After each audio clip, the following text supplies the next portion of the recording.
வணக்கம். வணக்கம் மேடம். வணக்கம், உங்களுடைய பேர் சொல்லுங்க. கோவிந்தராஜன் மேடம். எங்க இருந்து பேசுறீங்க சார் நீங்க? மேடம் நான் வந்து நாமக்கல் மாவட்டம் பவானி குமராவத்திலிருந்து பேசுறேங்க மேடம். சொல்லுங்க சார், நீங்க யாருக்காக சுவாமிஜி கிட்ட பேசணும்? மேடம் என் மனைவிக்காங்க மேடம். அது வந்து பிஎஸ்சி பிடி மேத்தமெட்டிக்ஸ் முடிச்சிருக்காங்க மேடம். 3 முறை அரசு துறை அந்த டெட் எக்ஸாம் எழுதினாங்க மேடம். கிடைக்கலைங்க மேடம்.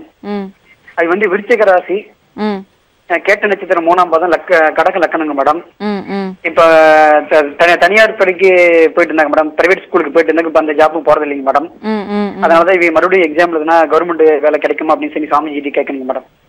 சரிங்க சார், கவலைப்படாதீங்க. இதுக்கு என்ன எளிய பரிகாரம் இருக்கு அப்படின்றத சப்தரிஷி வாக்கியம் மூலம் சுவாமிஜி கிட்ட கேட்டு தெரிஞ்சுக்கலாம். சரிங்களா?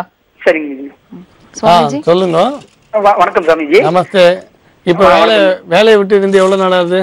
மேடம் சாமிஜி இப்ப ஒரு 8 மாசம் ஆச்சுங்க. போன ஜூன் மாசத்துல இருந்தே போறது இல்லைங்க சாமிஜி. நீங்க என்ன உத்தியோகம் பண்றீங்க? நான் வந்து மார்க்கெட்டிங் துறையில இருக்கிறேங்க சாமிஜி. இப்ப அவங்களுக்கு தான் அரசாங்க வேலைக்கு முயற்சி எடுத்துருக்கீங்க. ஆமாங்க சாமிஜி. அவங்க வந்து பிஎஸ்சி பிஎட் மேத்தமெட்டிக்ஸ் முடிச்சிருக்காங்க சாமிஜி. சரி.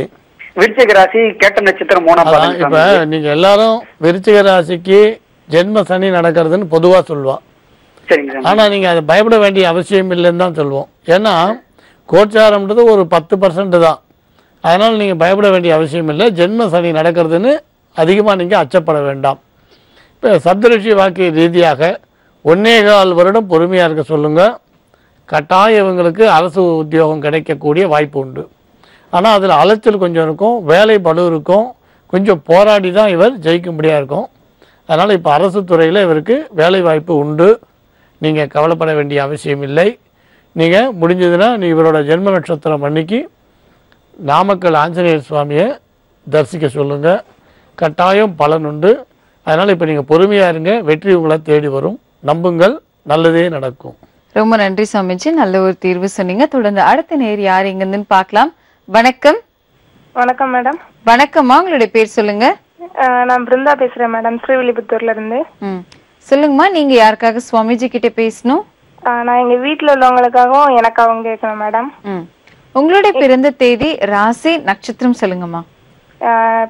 4/4/1992 மேச ராசி, அஸ்வினி நட்சத்திரம் மேடம். சொல்லுங்கம்மா, என்ன சந்தேகம் குறித்து நீங்க சுவாமிஜி கிட்ட பேசணும்? எங்க வீட்டுல அந்த வீடு கட்டணும்னு முயற்சி பண்ணிட்டு இருக்காங்க மேம். ஹோம் லோனுக்கு தான் அப்ளை பண்ணிருந்தோம். ஆனா அந்த லோன் கிடைக்கிறதுக்கு தாமதம் ஆகிக்கிட்டே இருக்கு மேடம்.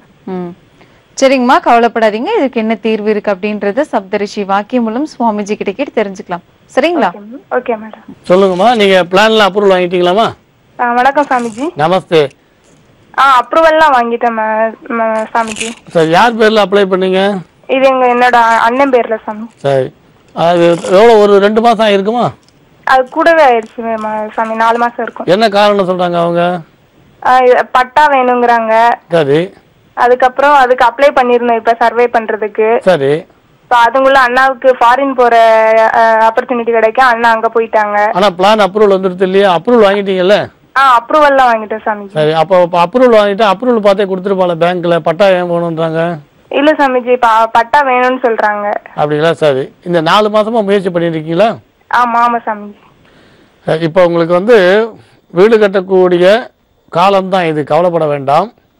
இந்த தாமசங்கள் ஏதோ சின்ன சின்ன தாமசங்கள் வந்தாலும் அதை கண்டு நீங்கள் சிந்திக்க வேண்டிய அவசியம் இல்லை. கட்டாயம் உங்களுக்கு வீடு கட்டக்கூடிய வாய்ப்பு உண்டு. நீங்கள் வந்து பொதுவாக என்ன சொல்லுவோன்னா, இப்போ எந்த வீட்டில் குடியிருக்கீங்களோ அந்த இடத்துல லக்ஷ்மி துளசி வச்சு செவ்வாய் வெள்ளி வழிபாடு பண்ணுங்கள். இந்த லக்ஷ்மி துளசிக்கு செவ்வாய் வெள்ளி வழிபாடு முடிஞ்ச உடனே தயிர் சாதம் நைவேத்தியம் பண்ணுங்கள். இந்த நைவேத்தியம் பண்ணும்பொழுது உப்பு சேர்க்க வேண்டாம், லவணம் உப்பு சேர்க்க வேண்டாம். உப்பு சேர்க்காமல் தயிர் சாதம் நைவேத்தியம் பண்ணுங்கள். அப்புறம் நீங்கள் சாப்பிடும்போது வேணால் சேர்த்துக்கலாம். உப்பு சேர்க்காமல் தயிர் சாதம் செவ்வாய் வெள்ளி தீபம் ஏற்றி வழிபாடு பண்ணுவாங்க. லக்ஷ்மி துளசி வச்சு வழிபாடு பண்ணுங்கள். இந்த தடை வந்து உடனடியாக விலகும். இந்த தடைன்றது உடனே விலகும். நீங்கள் கவலைப்பட வேண்டிய அவசியம் இல்லை. அப்போ வங்கியில் என்னெல்லாம் கேட்குறாங்களோ அது கொடுக்க வேண்டிய டாக்குமெண்ட்ஸும் உங்களுக்கு ரெடி ஆகிடும். கட்டாயம் நீங்கள் வீடு கட்டி சிறப்பாக முடிப்பீங்க. நீங்கள் கவலைப்பட வேண்டிய அவசியம் இல்லை. இந்த ஒரே ஒரு பரிகாரம் மட்டும் பண்ணுங்கள். கட்டாயம் நீங்கள் புதுமனை புது விழா சிறப்பாக நடக்கும். நம்புங்கள், நல்லதே நடக்கும். ரொம்ப நன்றி சுவாமிஜி, அவங்க மகிழ்ச்சி அடைகிற மாதிரி ஒரு நல்ல ஒரு பரிகாரம் சொன்னீங்க. தொடர்ந்து அடுத்த நேர் யார் எங்கன்னு பார்க்கலாம். வணக்கம். வணக்கம் மேடம். வணக்கம்மா, உங்களுடைய பேர் சொல்லுங்க. நான் பெங்களூர்ல இருந்து நிரஞ்சனான்னு பேசுறேன். சொல்லுங்கம்மா, நீங்க யாருக்காக சுவாமிஜி கிட்ட பேசணும்? எனக்காக தான் பேசணும் மேடம். நிரஞ்சனா, உங்களுடைய பிறந்த தேதி, ராசி, நட்சத்திரம் சொல்லுங்க. பிறந்த தேதி 20th December 1988. பரணி நட்சத்திரம், மேஷ ராசி. சொல்லுங்கம்மா, என்ன சந்தேகம் குறித்து உங்களுக்காக நீங்க சுவாமிஜி கிட்ட பேசணும்? மேடம், எனக்கு கல்யாணம் ஆகி இப்ப 3.5 years ஆக போகுது. எங்களுக்கு இன்னும் குழந்தை பிறக்கல. அத விஷயத்தான் சுவாமிஜிட்ட கேட்கணும். சரிங்கம்மா, இது குறித்து என்ன பரிகாரம் இருக்கு அப்படின்றத சப்தரிஷி வாக்கியம் மூலம் சுவாமிஜி கிட்ட கேட்டு தெரிஞ்சுக்கலாம்.